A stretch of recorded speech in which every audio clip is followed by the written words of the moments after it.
Okay. Welcome, everybody. On behalf of the Florida Green Building Coalition, I would like to thank you for joining us today and arriving on time. My name is Jeanette Moore, and I am a green real estate broker in St. Augustine, Florida, a volunteer member of Florida Green Building Coalition, as well as a board member, and the chair of the Realty Appraiser Builder Outreach Committee of FGBC. We are honored to be hosting this webinar today. Please feel free to ask any questions in the chat box, and they will be answered at the end of the presentation so that we don't have a lot of interruptions. This presentation is also being recorded and will be available on the FGBC website along with the handouts that our presenter has so generously provided.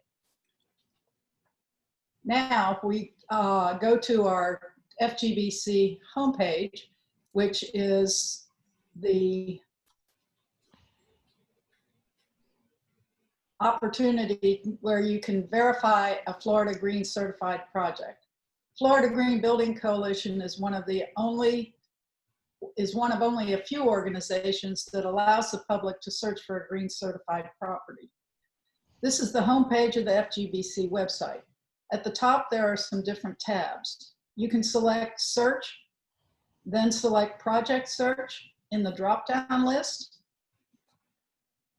Once you are there, you can select a county or type in an address. Today we'll select a county, Alachua County, and see the homes that have been certified by FGBC. Once you select the property, it will show you the year it was certified, the certification level, the HERS score, the builder, the certifying agent or rater, and much more information that you can use to verify a certified property. It's an easy way to verify one of our green certified projects. Now, without further ado, I would like to introduce our speaker, Sandra Adomatis. Sandra is a national speaker on valuing high performance features. Her background as an active real estate appraiser, realtor, instructor, and course developer brings insightful dialogue to share with builders, retrofit contractors, lenders, and real estate professionals. You could even say she wrote the book because she did author the book, Residential Green Valuation Tools. Her passion for high performance structures is fueled by her desire to see people living and working in healthy buildings that are affordable. Sandy, welcome. Thank you, Jeanette, for that introduction, and thank you for everyone that's listening to our webinar today. I'm hoping that you will have some great insights here. I'm not sure what just happened, but let me go back to see if it'll allow me to do this. There we go. All right. All right, so we're going to talk today about some top issues that appraisers face and some that builders face. I will be touching on all the industries I think that would be on the web or listening to the webinar. We'll be addressing lenders, appraisers, builders, real estate agents, and our energy raters and HERS raters as well. So the top issues that appraisers face today has to do with the different evaluation models that lenders often order instead of a full appraisal where an appraiser actually comes out. There's one known as an automated valuation model.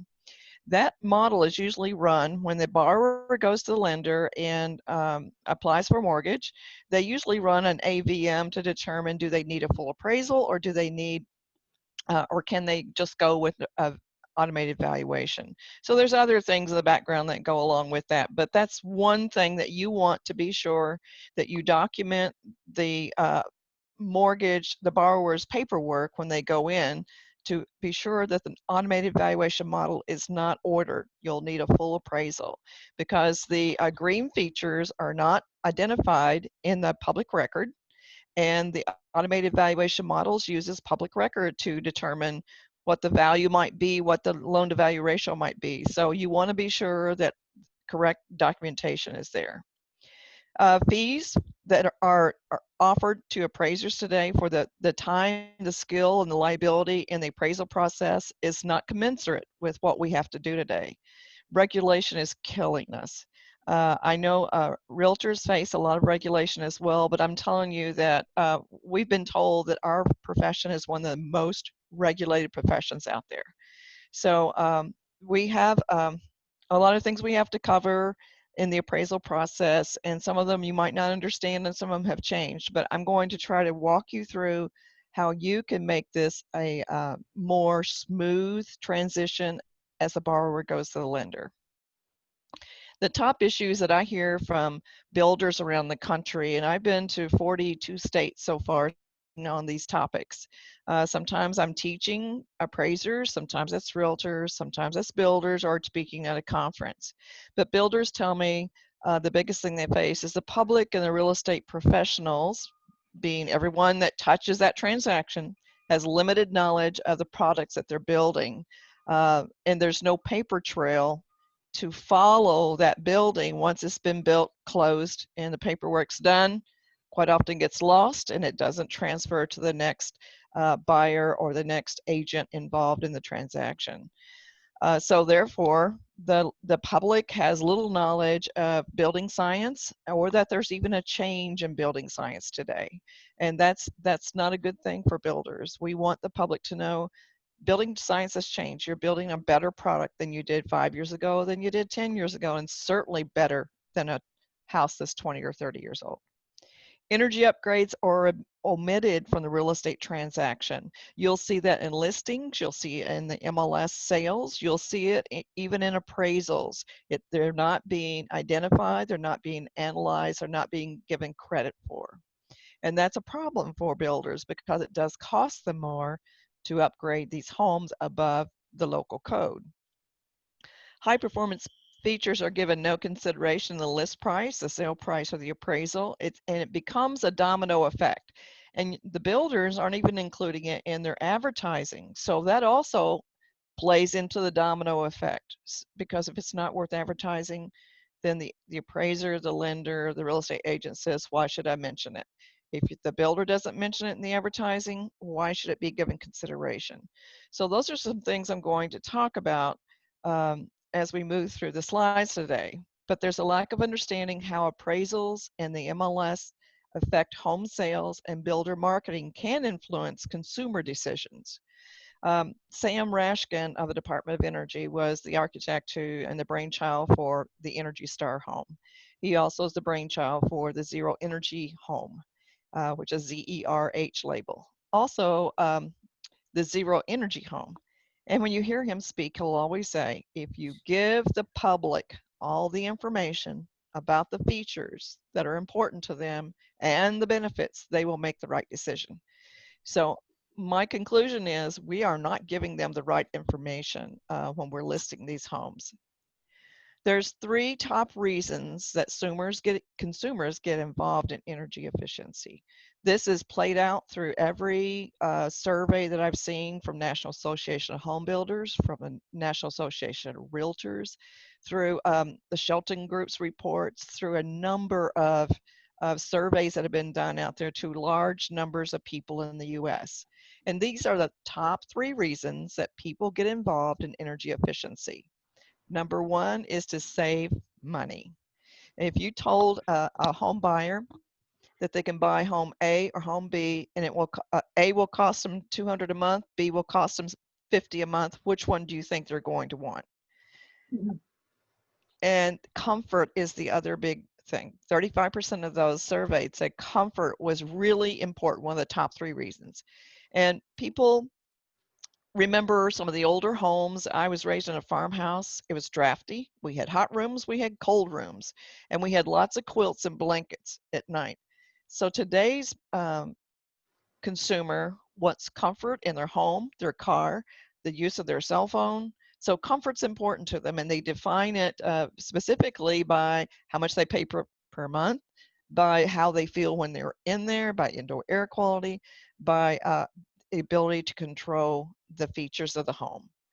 The other thing that they're looking for is a healthier home. We see many people, young and old today, that are on oxygen or have some kind of a health issue.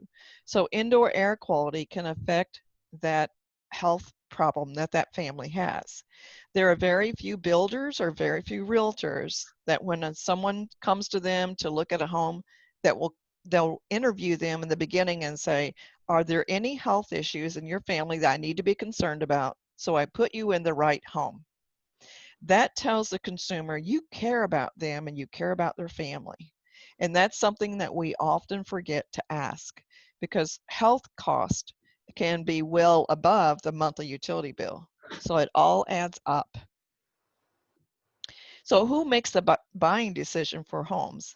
And I think if you ask builders or sales agents when they're talking with consumers, they will all tell you it's the lady of the house. And that's not a biased opinion. That's just what I hear all over. And what is important to that that decision maker? It's safety, it's the comfort of her family, it's control over the house and the way it operates. It's lower cost to maintain it because normally the lady of the house is the one that's managing the budget for the household. And it's a home that's durable, so they're not having to worry about their off time repairing a home or correcting things that went wrong. And the health is the main concern of the lady of the house because she's taking care of her family and that's important to her. We need to relate these words. Look at these words here: safety, comfort, control, lower cost, durability, and healthy. Those should be things that we use in our advertising of homes that are built to a higher standard. And if you see a label that says FGBC, you know that these things have been taken into consideration. And you have a third party rater, somebody who's not involved with the builder. The builder has to hire that third party to come in and rate that home. So it's not just the builder telling you this, it is a third party certification. So I have found in my studies up in 3 states that I just finished some work on, that was extremely important to some of those homes that had certifications. That the buyer said, well, they didn't really know a lot about all that building science, but the fact they had a certification from a third party was helped them make that buying decision. So that's something you'll want to consider, being sure that everyone knows about the label and what the label means. So this right here tells you, does the buyer really know what FGBC label means to them? Does it mean to them lower costs, healthier indoor air quality, and comfort? So that's something that we need to repeatedly tell them that this is FGBC, but don't think they understand that, which means it's certified and it will be lower cost utility costs. It will have better indoor air quality. It will have comfort. So explain those benefits in terms that appeal to the buyers in the market. You've got to appeal to their emotions. Their emotions follow that comfort, safety, health, and lower cost. So keep that in mind. CJ pulled up, or I guess Jeanette was walking you through searching the database for FGBC, and the one that was pulled up to show you what is included was a Habitat for Humanity home. And a lot of us think that when you hear the term Habitat for Humanity as a label, I can tell you when I go into appraiser groups and realtor groups, I'll say, what do you think of when you hear the word Habitat for Humanity? What kind of home do you envision? And repeatedly, I will hear the majority will say low quality and volunteer labor. And yet I've seen some Habitat for Humanity homes with 5 labels. They're building great homes. And I even saw one appraisal that gave it a minus $5,000 adjustment for quality of homes because they said it was built below the code. Well, you can't get a CO if it's built below code. So that just can't happen. So Habitat for Humanity does build a great home. I was glad to see that was pulled up. And marketing must convey value proposition. So let's take a look at this advertisement here on the screen. This is from one builder advertising. When you look at that, the advertisement kind of tells you what about the house. It tells you nothing other than here's a house. It looks nice from the outside. Doesn't really tell me anything about what should I expect when I get there. Is it a good quality? Is it better indoor air quality? Is it energy efficient? Is it green? Tells me nothing about it. So it doesn't appeal to my emotion to go look at this house. But let's look at this billboard. or this advertisement here. It says, my cool mom's August electric bill was minus $57.97. What was yours?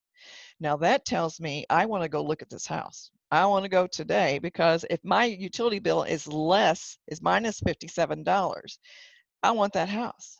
Now you might have to expect to pay a little more up front, but you're going to pay a whole lot less per month. So overall, you'll probably end up paying less per month on this higher priced house because it costs you less to maintain it. And with the minus 57.97, that means it has a solar photovoltaic system that's generating electricity for that site. Here's another one that I saw in Salt Lake City, Utah, was done by Garbett Home Builders. And they have several of these billboards in the city, and they had 7 different developments. Now, this has been probably 12 years ago when I was there. But this is actually one of the home buyers. I think it was a school teacher that's face this on here. And it says, my power bill is $5. What is yours? And that, again, that speaks to the buyers in the market. It tells you something about what you're building. So people want to come see that house. You're appealing to their emotions.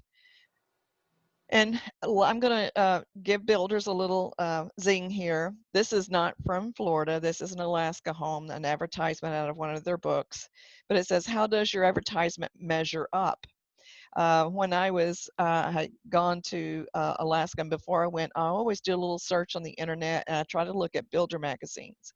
Well, they were having a parade of homes, and this gentleman here, this builder, builds a great house. And he gives some specifications about it, but he assumes the buyer knows what it all means. And it doesn't. It says it's a 6-star. Well, in Alaska, they use stars instead of the HERS rating. But a 6-star is the best rating you can get for energy efficiency. But does the buyer know that? And he goes on to talk about the geothermal and about the quality of the cabinets, and the ceiling insulation is R60, which is great. But again, what does that mean to the buyer? Does that mean the house is more comfortable? Does it mean it costs less per month? Tell me what it means. So our advertisement has to change using words that appeal to the market. Here's another flash of a new home buyer magazine. Now I put the HERS ratings on each of those labels. I have yet to see a builder magazine, a new construction magazine, where they give the HERS ratings or the certification, the Energy Star or the Florida Green Building Coalition, any of their labels, they're not showing up in your advertising. One builder told me that, well, Sandy, is like this. Buyers are looking for the basket, and then everything else you get in it is just extra stuff in the basket, and they have to have a basket a certain size. So the size is 3-bedroom, 2-bath, 1,800 square feet. That's what they want. That's their basket. And everything else is extra. Well, how do they know your 3-bedroom, 2-bath is any better than the one next door? Unless you tell them I've got a 55 HERS or 45 HERS or FGBC rating in there. You've got to give them information that makes them want to see your house and allows them to realize you are offering better quality or better benefits to them than the house next door. And if you don't advertise it, appraisers are going to look at those advertisings and they're going to say, well, they don't advertise it, so why should I analyze it? It's not a good response, but I'm telling you, that's what you'll see in the market. I was over in on the East Coast and I saw this car, so I flashed a picture. I didn't call the banker, but how does your preferred lender measure up? Around the country, I'll ask the question in every group I go in, does anybody have a lender that's offering your borrower a green or energy efficient mortgage? And I've only had 1 or 2 people ever respond and say, yes, I have a lender that will do that. I know that for this webinar, we have tried to contact lenders and ask them to come on board and listen to the webinar and offer some products that will be beneficial to our home buyers. Yesterday, I was doing a webinar, and on the webinar, that topic came up.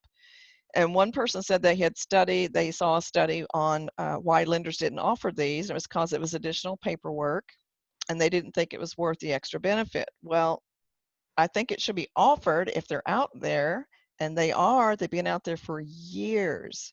And Green Choice Mortgage is a new product by Freddie Mac. I think the people at Freddie Mac are really forward thinking. And this Green Choice Mortgage, they're always adding new products to it.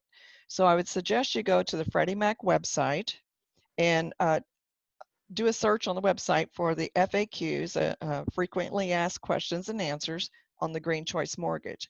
And it will identify, it will give you a question, give you the answer to it, so it will simplify what the mortgage offers you. The Homestyle Mortgage is by Fannie Mae, and you can go to their website and find out about it. It's been out there for quite a few years now. It was developed for energy efficient features on a home, for existing homes, for adding these features to the home: solar photovoltaics, windows, insulation, anything that would be considered energy efficiency. And I will say that all of these required an energy rating.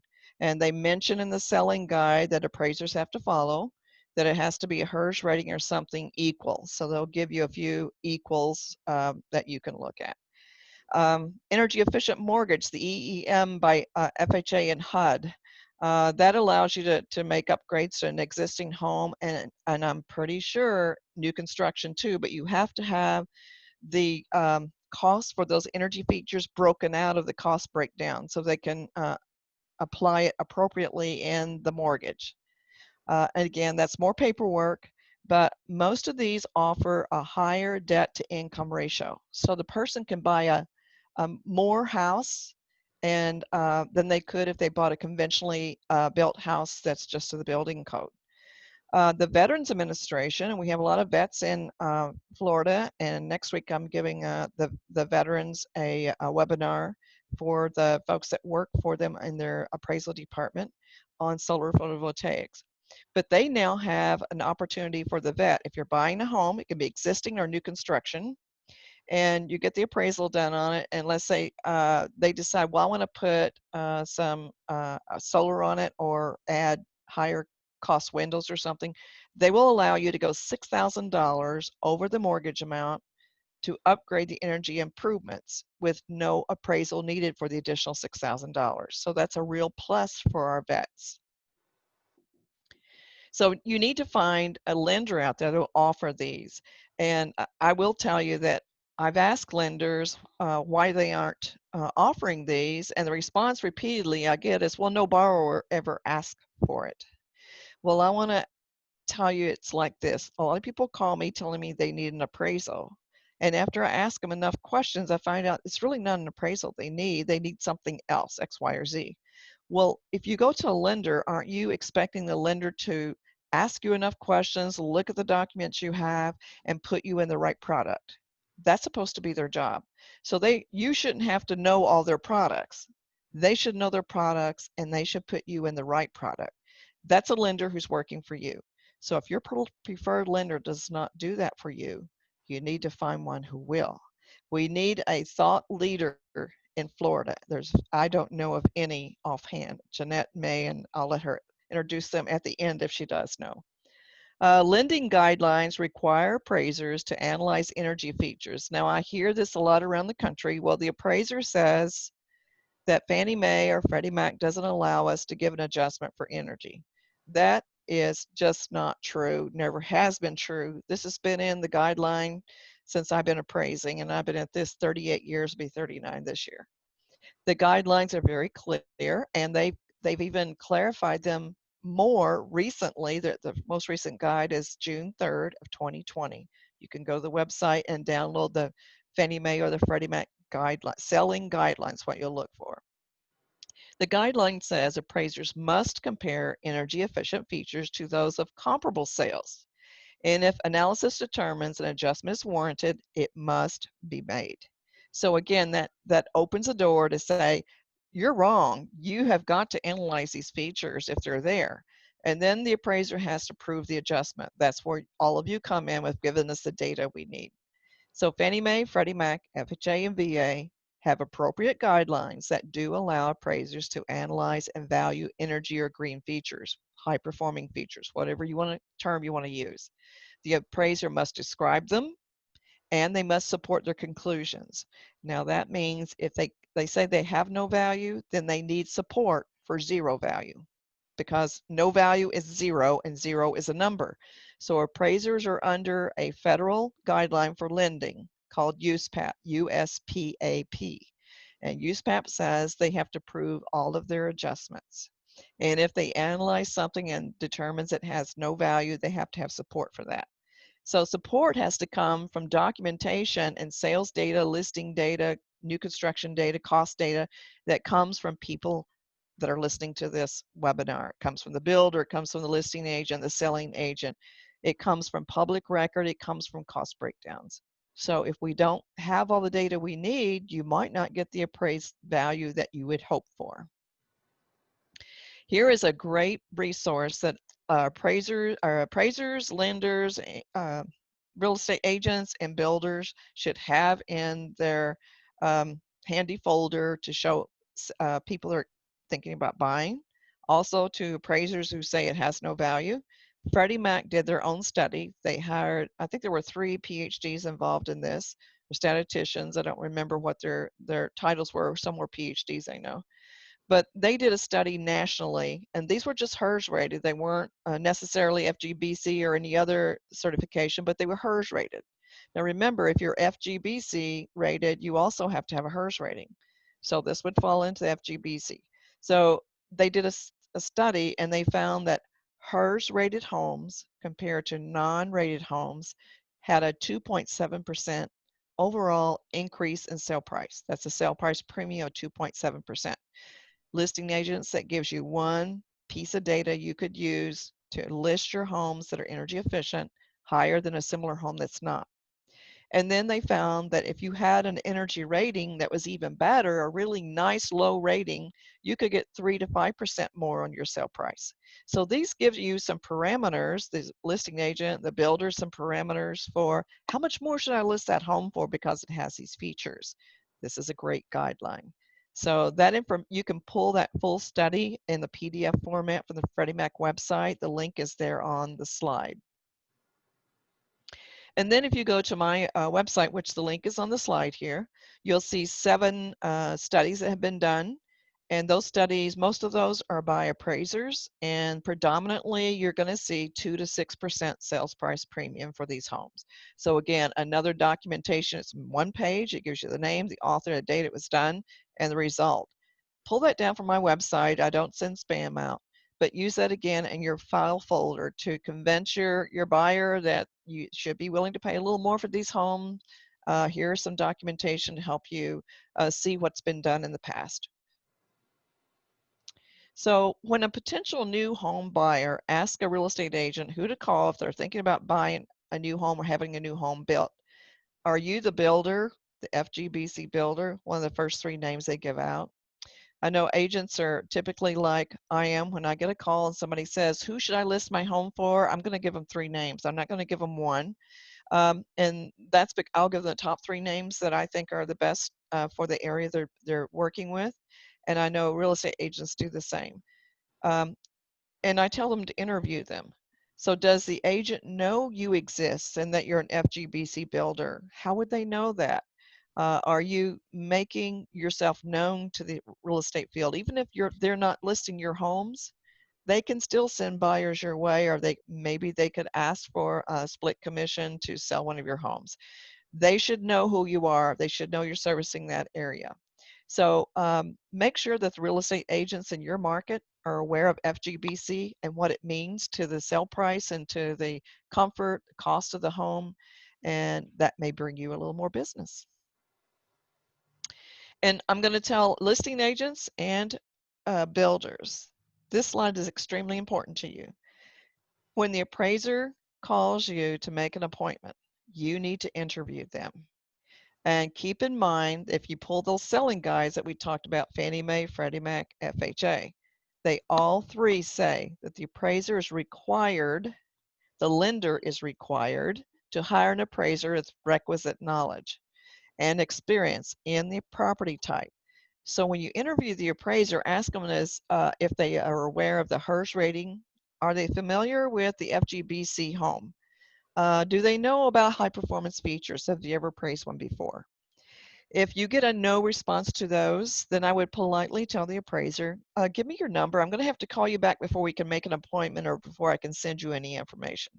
Hang up, call the lender, or call the appraisal management company or whoever ordered that appraisal and tell them that they're not holding up to the Fannie and Freddie guidelines, that they're required to hire somebody with knowledge. And you just interviewed the appraiser that called, and they have no knowledge of your property type. So the lender is held responsible for that. Now, quite often what happens, and I will tell you the side from the appraiser's perspective, when they order these appraisals, they don't tell us anything about them. And if you don't document that sales contract with the green addendum and with the letter that I'm going to suggest at the end of this webinar, shame on you, because the appraiser is accepting the assignment without even knowing what it is. So I will tell you from that perspective, sometimes appraisers accept those assignments without knowing what type it is. And remember, we can go to public record, it won't tell us that. We can look at Google Earth, that won't tell us anything about your green features. So you do your part, and hopefully the appraiser will do their part.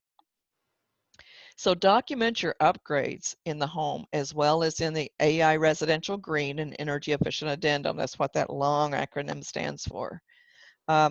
And if you fill out that green addendum, that will be like a red flag to the lender, or should be, that I have a special home, so I really need to make sure that the ordering department sends it to the appropriate appraiser who has knowledge of this property type. And I also highly recommend insert a sticker in the electrical box. I don't think there's any part of Florida that where the building code doesn't allow this. Put a sticker inside there that shows the FGBC and the HERS rating, the details, and that will alert the appraiser. It will alert the potential buyer. It will alert the real estate agent.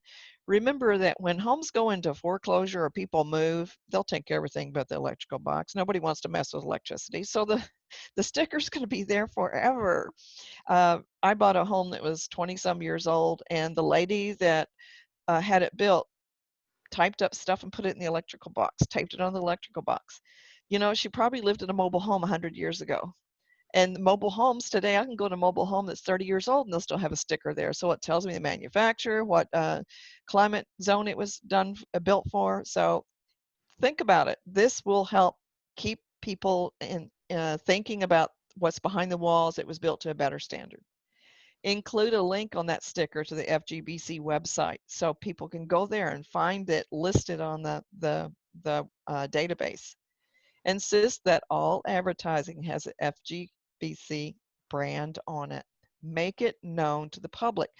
Energy Star is the most recognized name or label out there because they started out with computers, refrigerators, blah, blah, blah, you know. So Energy Star has been around for a long time, and every time you see an advertisement, they don't miss putting Energy Star on there. So we need to learn from some of the advertising that's done really well in the market. FGBC needs to be everywhere you advertise if it's an FGBC home. Does the homeowner know about the public database at Resident? And I would recommend that the realtors be sure that you search every house that you list. If it was built 2012 or newer, go into this website and see if it ever had a HERS rating. A lot of buyers that bought these homes had no clue it was HERS rated because they were never given the HERS rating. Builders usually put those in their file and they never get passed on to anyone. That is a huge shame. So let them know if it's a HERS rated home, it should cost them less to operate. And it should sell for a little more if it has a good HERS rating on it. And competition is good amongst homeowners. If homeowners can go here and see my house is listed, that's bragging rights for them. So you've given them another piece of bragging right. Well, my house has a HERS rating of 45. What's yours? And I've actually heard homeowners on the same block comparing their energy ratings. And the one with the best rating, you know, gets the biggest bragging rights for the picnic that day. So use this website to verify HERS ratings. Don't just assume them or take it verbally. Anybody can get on this website. You can get the information to the HERS rating there. Builders or raters have the data to complete the AI Green Addendum. The AI Green Addendum was never intended for the appraiser to fill it out. The appraiser has no clue what's behind the walls. The appraiser doesn't have the knowledge or the tools to fill this out accurately. They should have enough information, knowledge of the features to look at the Green Addendum and say something doesn't make sense and call the builder or the rater and say, why did you check these boxes? But The best person to fill it out is the energy rater, which would be the HERS rater or whatever energy rater you use, or the green certifier, because they have all this information they plugged into a database, and they should be able to automatically populate that using their software. I know that the HERS raters can do that. So builders, ask your raters to automatically populate this for you and attach it to your sales contract. Extremely important.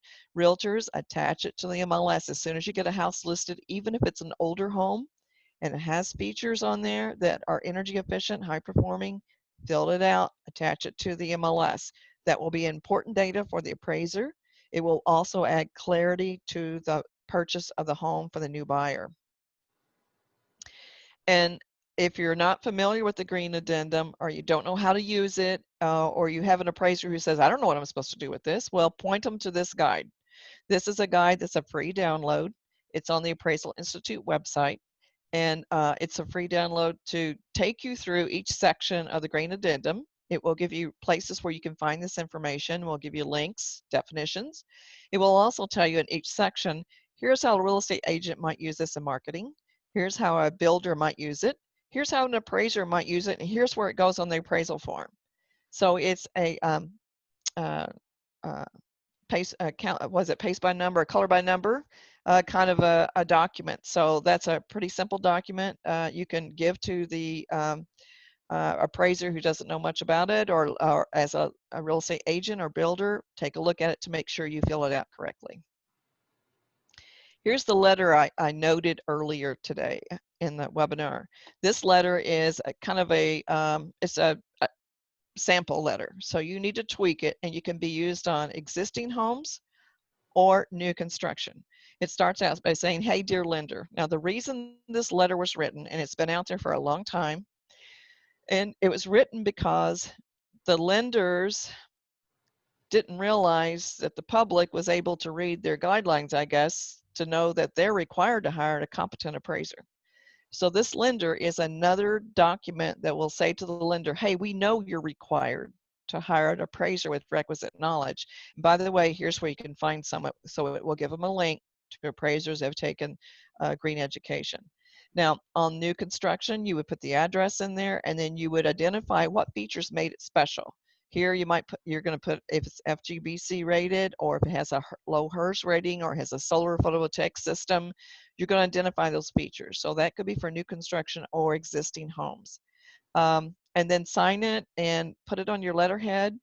For real estate agents, I tell them attach it to the MLS as soon as you list a home with these features, because the buyer's agent may not be aware of these things, or will be aware that they have a right to request an appraiser who has requisite knowledge. So this will help the buyer's agent and will help you in making this a smooth transition.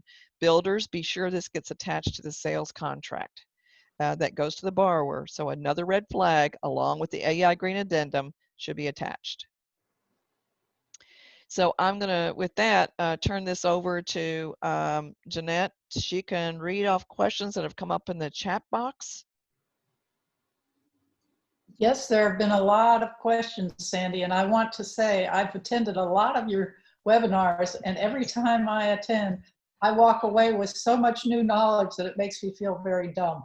But I get a lot of good things. So thank you very much for all that good information. You're welcome.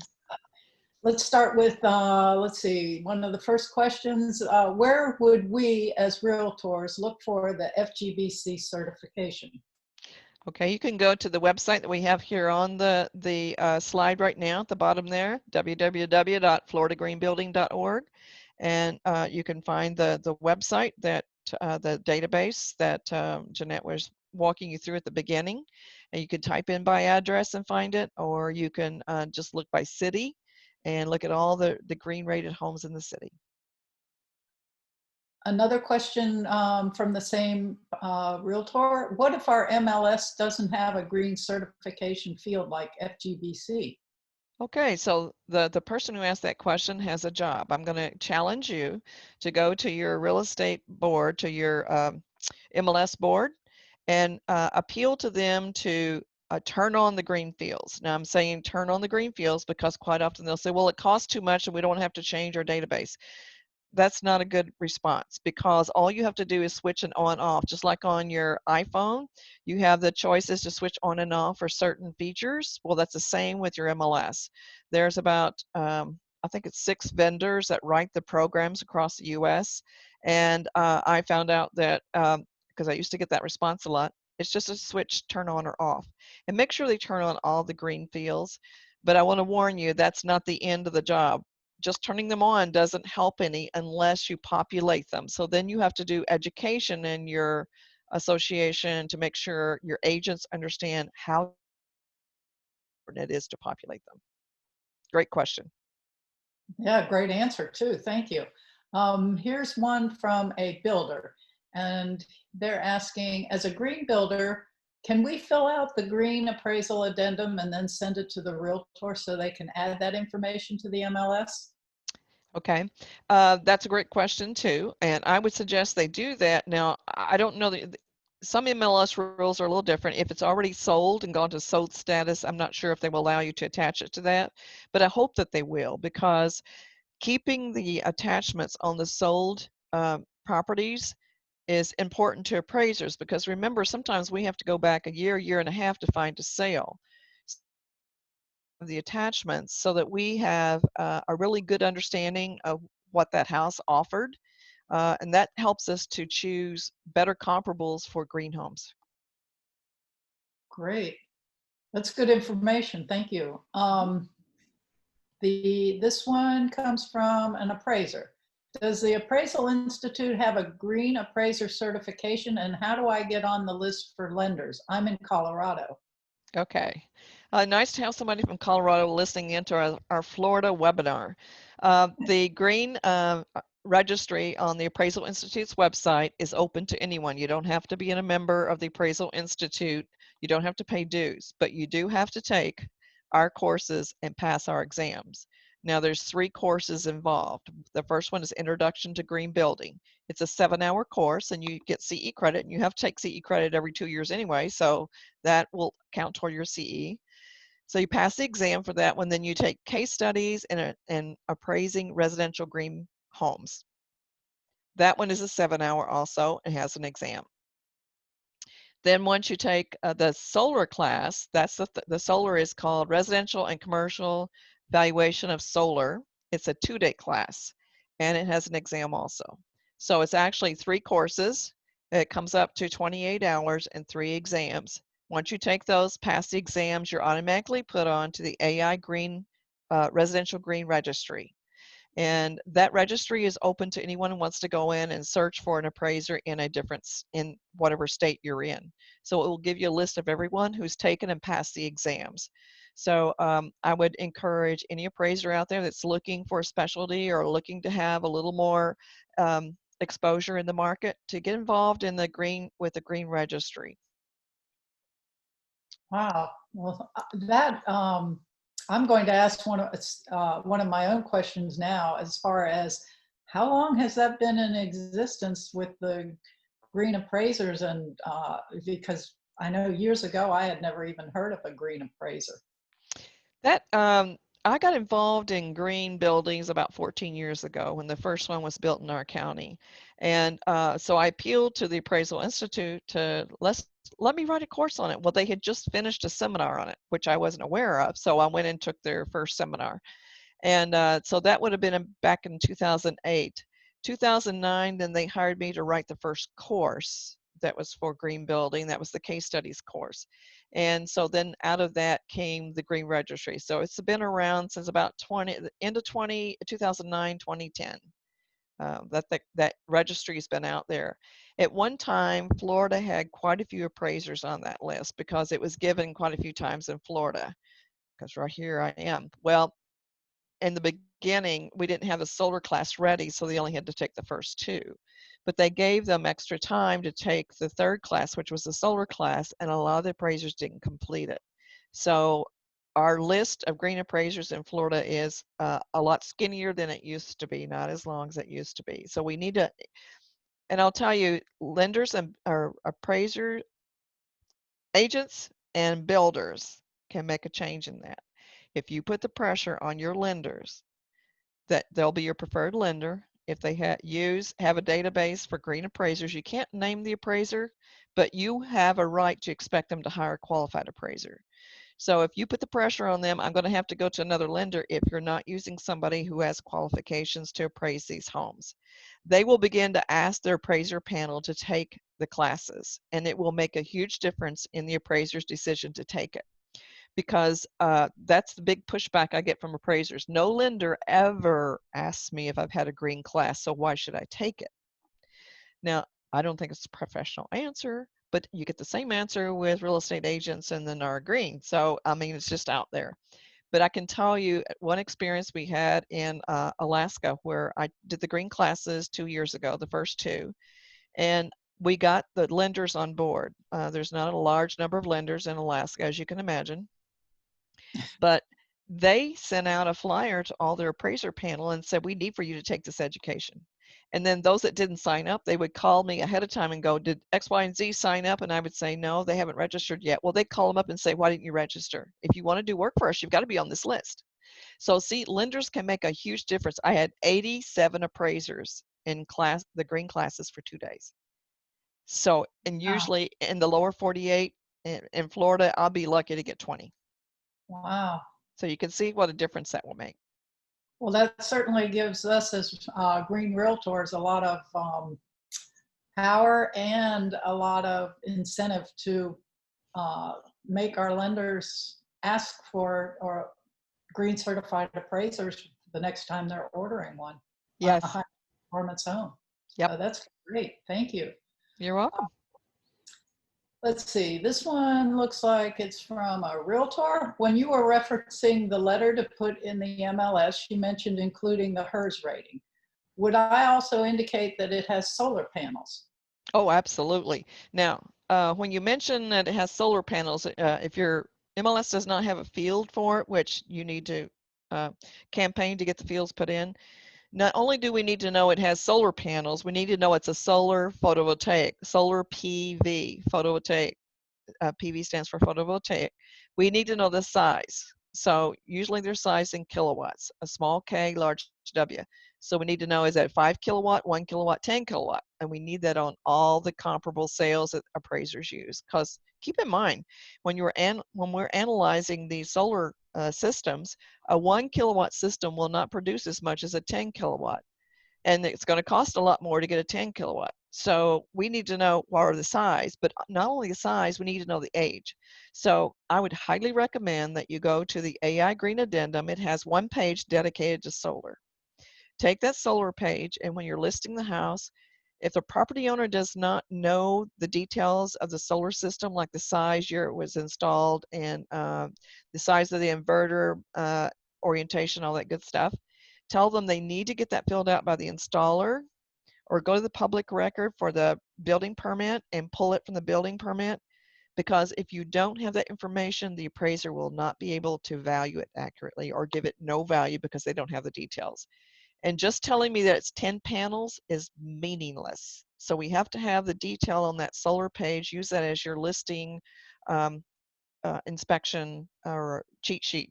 Quite often I'll say it has 10 panels. Well, is it 80 watt panels, or are they 440 watt panels? Are they 250 watt panels? What are they? Well, that information is a lot more valuable than I had realized. So thank you for that as well. That also brings up a question as far as, is there any point if someone has a, if they're getting the minus utility bill, like the credits instead of the paying a utility bill, is that important to mention as well? Yes, it's very important, and that should have some value to the buyer.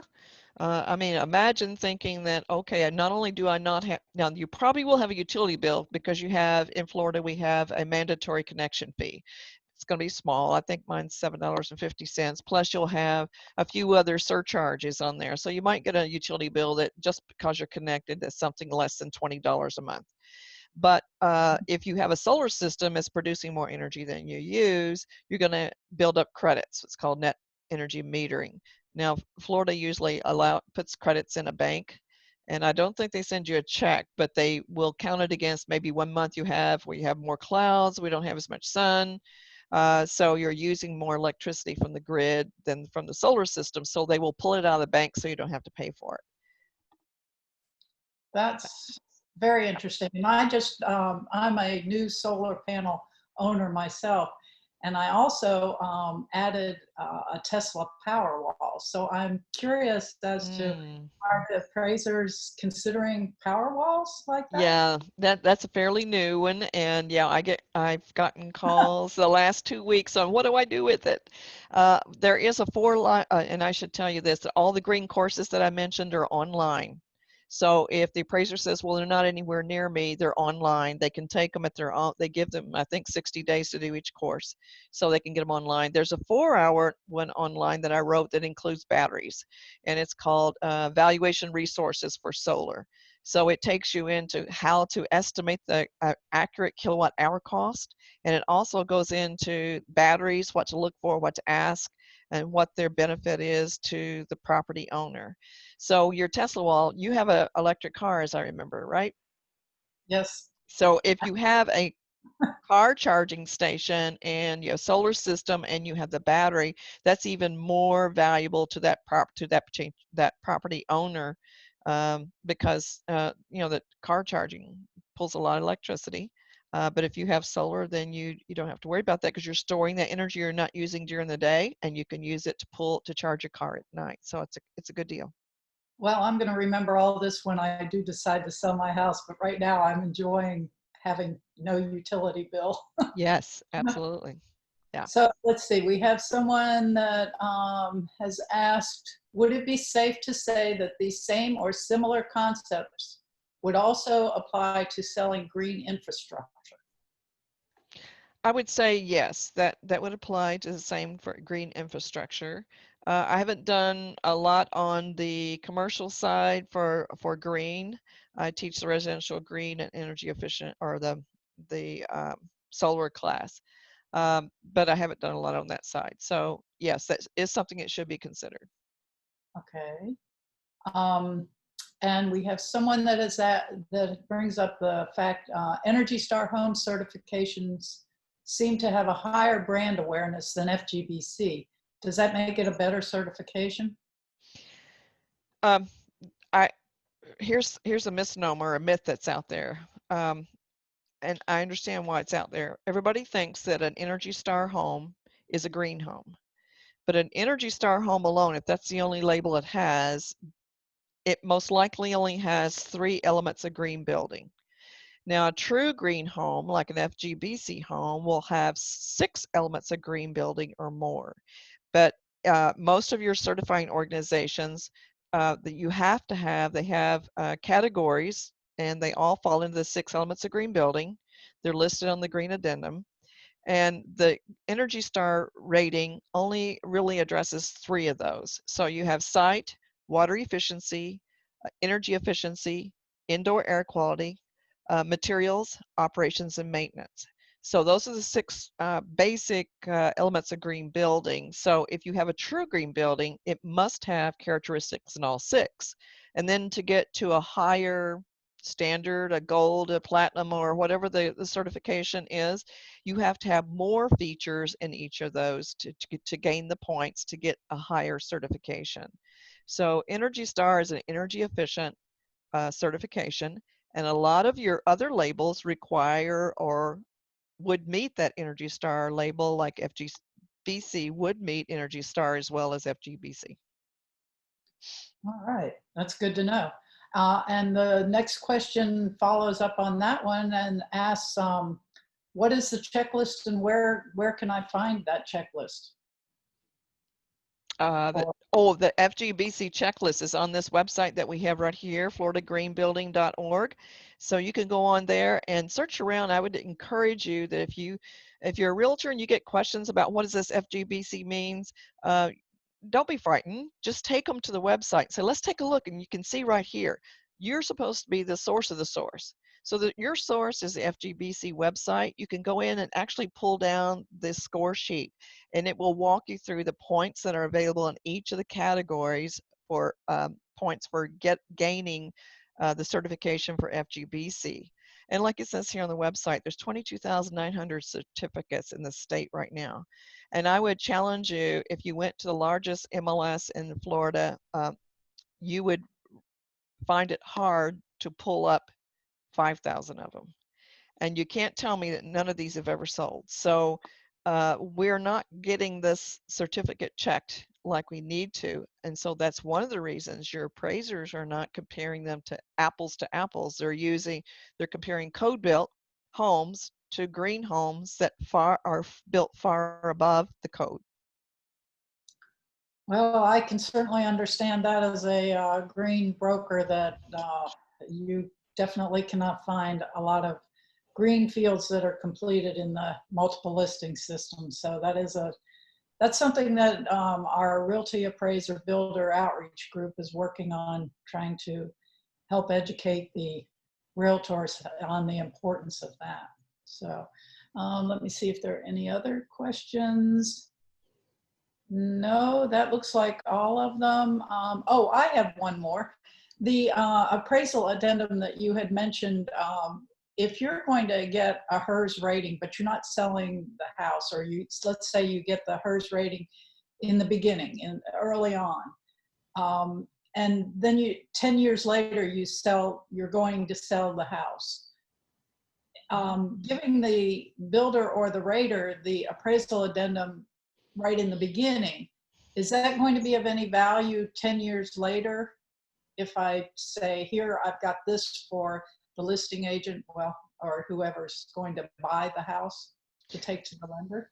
That's a great question, Jeanette, and one I get asked a lot around the country. And I can tell you from my experience that even a 7, 10, 15-year-old HERS rating is going to be still pretty reliable unless the homeowner has made additions to the home, changed out windows or doors, things that would affect the efficiency of the home.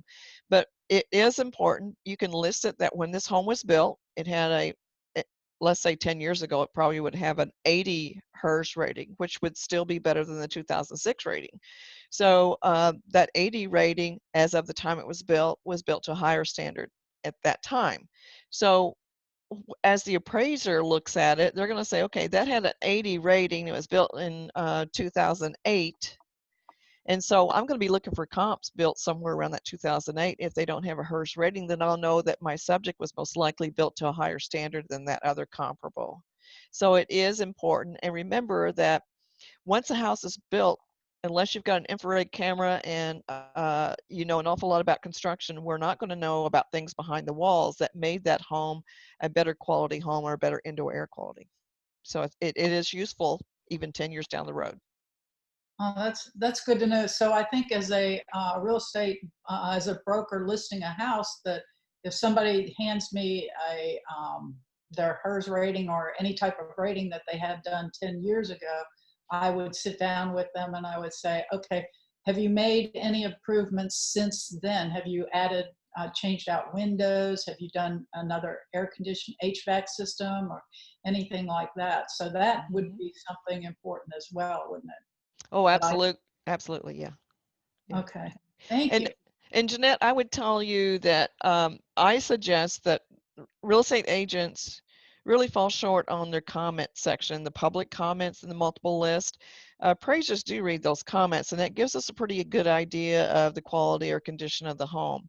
And normally in those first 2 lines, agents are often repeating things that are already in the checkbox, so you're wasting good ink space.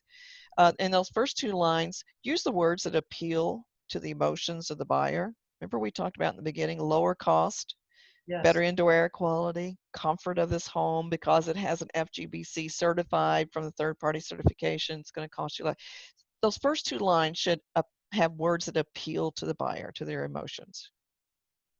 Well, that brings up another question I have, or some of the objections that I get from some of the realtors that I talk to and ask them why they don't fill out the green MLS fields, the green data fields. And they say to me, they put the information in the comment field. So is that enough to have it just in the comment field? No, absolutely not. And here's why. How am I going to search your comment field other than do a word search? And if the appraiser has to do a word search, then you just messed up, because a lot of appraisers are not going to do a word search to try and find the sales that are truly comparable. So if you don't check the boxes, then we're going to go through and say, well, there's no market reaction to green because there are no fields checked. So you see how it's a domino effect. When you don't fill out the fields, they're not searchable, and the appraiser can't find the data, then they have nothing. You've left them. It's like sending a group of builders out to a job site in a truck, and they get there and they have no material to work with. They have tools in their toolbox, but no Sure. materials to work with. That's the same thing you do to appraisers. When you don't fill out the green fields, they don't have the searchable fields they need to get the materials they need to use the tools in our toolbox. Well, that makes a lot of sense. So that is something to relay to realtors, how important it is to get those green data fields filled out. And as well as we have so many people moving into Florida from out of state, and everybody searches for houses online now. So if they can't, if they're coming from an area where there are a lot of energy efficient homes and they're very much into that technology, then they can't find anything when they do a search down here. So, you know, they think there isn't something. So if you're in a city that has a lot of green homes, but none of them have the listings in the green data fields, they may choose another city if they're retiring. Right. And, you know, I did a panel one time for a large group of realtors, and they had a fellow come in that was our MC, and he was a newspaper writer. And it was interesting because he said, I want to ask you all something. You tell me about all these green homes you have up here in Sarasota. Well, I went on to the realtor.com and I did a search to try and find a green home. There's no way I can search for a green home. So how do you expect people to find these homes you keep talking about? Yeah. So think about it. Go on to Zillow, Trulio, Realtor.com, any of those public websites. Try to search for a green home. Redfin says now you can search for a green home. Well, I did that in Chicagoland area because I was doing a white paper there. I did this last week. So it pulled up 130 of them. Well, guess what? I verified each one of those. None of them were a green home. What it did is it just picked up, if you said high efficiency furnace, that picked it up as a green home. Oh, So, no. yeah. So you got to watch. That's the only one I know of where you can actually search for a green home, but you can't trust it. So Realtor.com needs to make some changes there, and so does Zillow and the rest of them. Well, it sounds like all of us have a lot of work ahead of us to get everybody up to speed so that we can satisfy or help the consumers find those homes that they're looking for. And I think, and you can tell me your thoughts on this, as far as during this pandemic, during COVID-19 and everybody staying at home, like you're at your home office, I'm in my home office. And so we're more aware of the deficiencies of our environment than we were before when we weren't home as much. So do you think that's going to make any changes in how homes are built maybe, and how important it's going to be for that comfort that you mentioned? Yeah, I think a lot of things are going to change after this pandemic is over. But I receive almost daily something talking about indoor air quality and how you can have less chance of catching the virus if you have better indoor air quality. And now, you know, some of it may be true and some of it may not. But people are beginning to think more about the indoor air quality because it's been reported that during the stay at home, most of the people who got the virus caught it from somebody in their household. So it spread through their household. So again, you know, that's not just indoor air quality that may have compromised it, but other, you know, essentials that maybe weren't taken care of. But I think people are beginning to realize that more and more that our environment is responsible for a lot of our health issues. I have a lot of us have asthma, or children that have asthma, or grandchildren have asthma. And one of my grandsons was living in a home that had some issues with water in the basement as a rental. He ended up on 2 inhalers a day. Oh, And no. yeah, and finally, after they moved into another home, which had a lot of energy upgrades, a new HVAC and the whole thing, was an older home, he has no inhalers now. So again, that opened his eyes right away that the house he buys needs to be one that will keep him healthy and lower his cost of health insurance and his medications. Wow, that is amazing. Well, Sandy, I have to thank you again for another wonderful webinar. You always do a great job, and I always enjoy listening to you and learning more. I just love all the information you share with all your webinars. And we at Florida Green Building Coalition are delighted that all of you chose to attend this webinar and hope you're leaving with some valuable information that will help you in the future. If you have any questions or would like to join our organization of green-minded volunteers, please feel free to contact me, our executive director, or any of our board of directors. And thank you again for attending, and we hope to see you at one of our future webinars.